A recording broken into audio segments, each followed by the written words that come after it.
Je suis peiné, je suis en colère.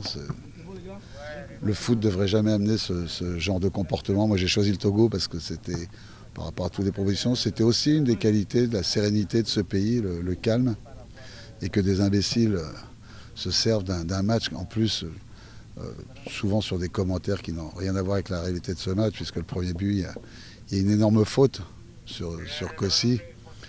Euh, donc sur le but d'Acosta.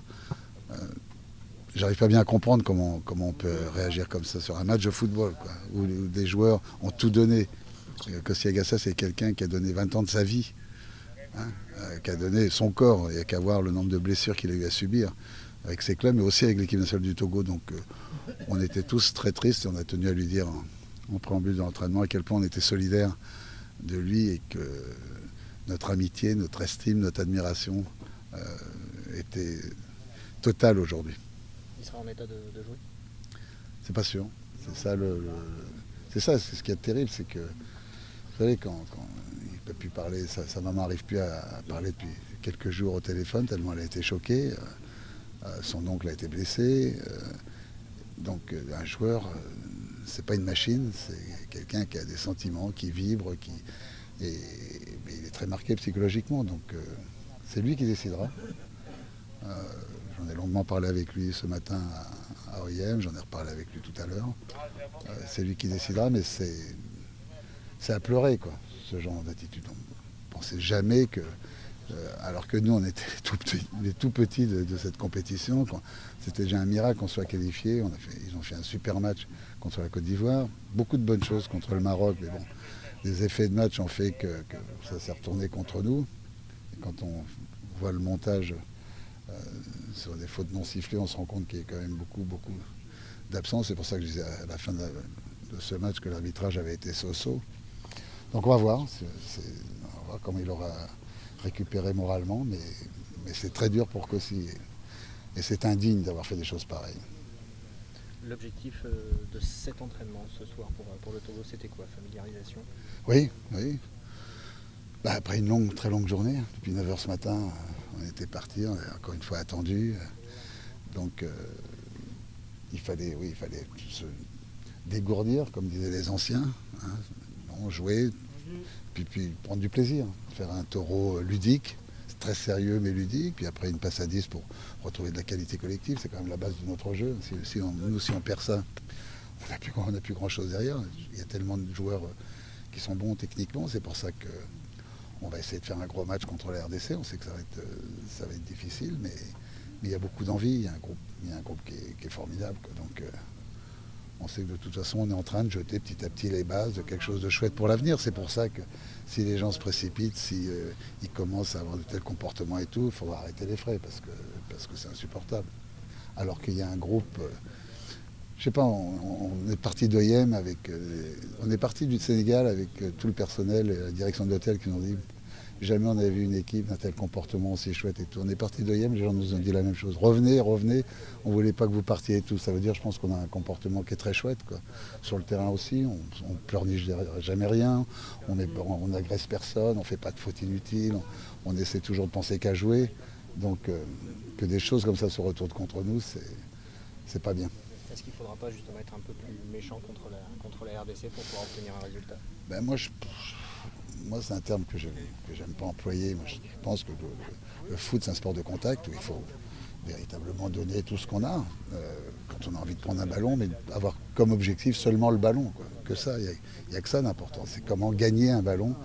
Les duels, c'est pas fait pour faire exploser un adversaire, c'est fait pour récupérer un ballon. Et donc je pense que sur notre qualité d'agressivité naturelle et tout, il faut qu'on se dépasse, il faut qu'il y ait...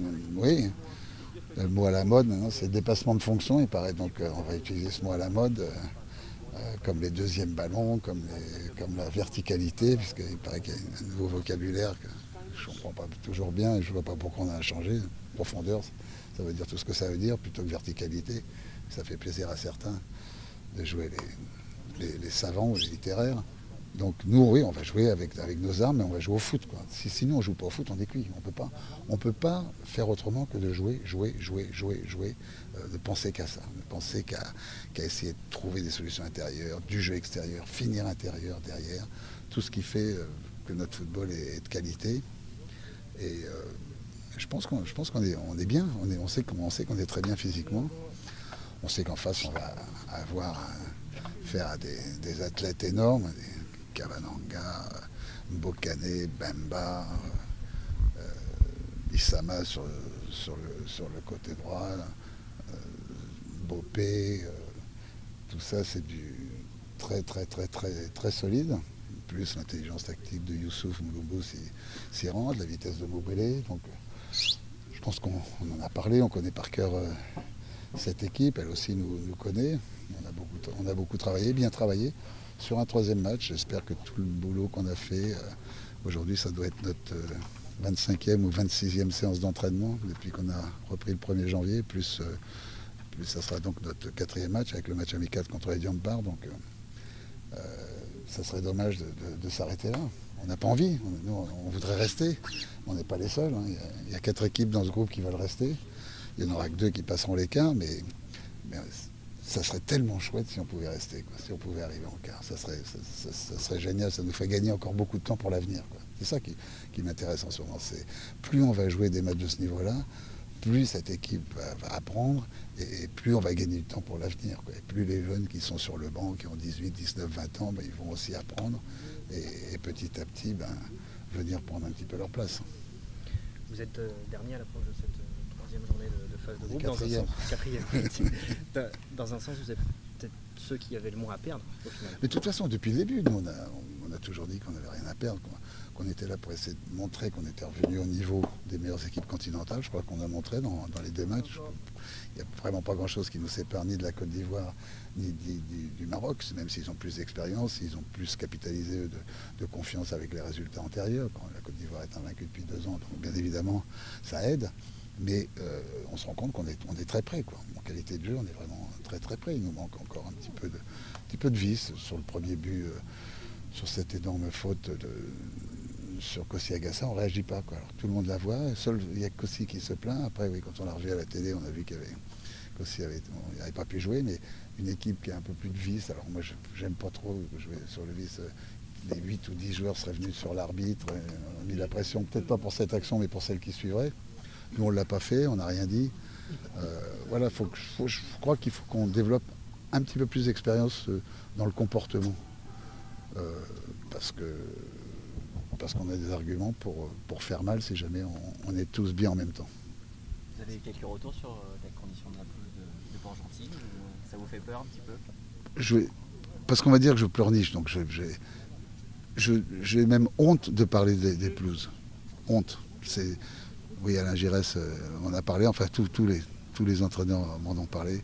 C'est une honte. Il serait temps quand même que les officiels sachent que c'est quand même mieux qu'il y ait une belle pelouse que des beaux fauteuils. Que l'outil de travail du football, c'est la pelouse, sont pas les fauteuils.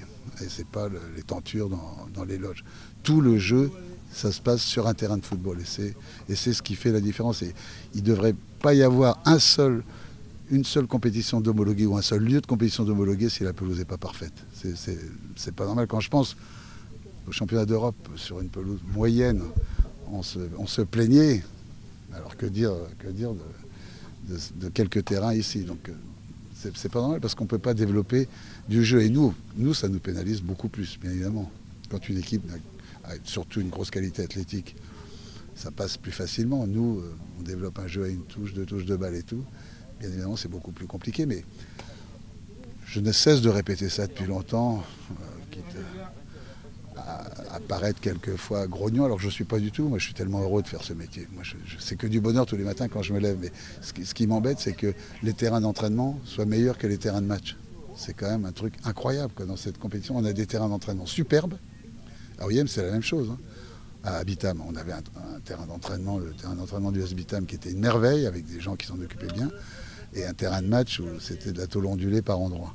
Et là, on a un terrain d'entraînement qui est magnifique et un terrain de match, comme on dit au Togo, on dirait un vont, c'est-à-dire ces espèces de chemins qui partent de la route goudronnée et qui vont dans les cases avec des trous et des cassis improbables, quoi. Voilà, mais bon. Tant qu'on ne comprendra pas, tant que ceux qui dirigent le foot ne comprendront pas que l'exigence première, c'est le terrain, on n'avancera pas.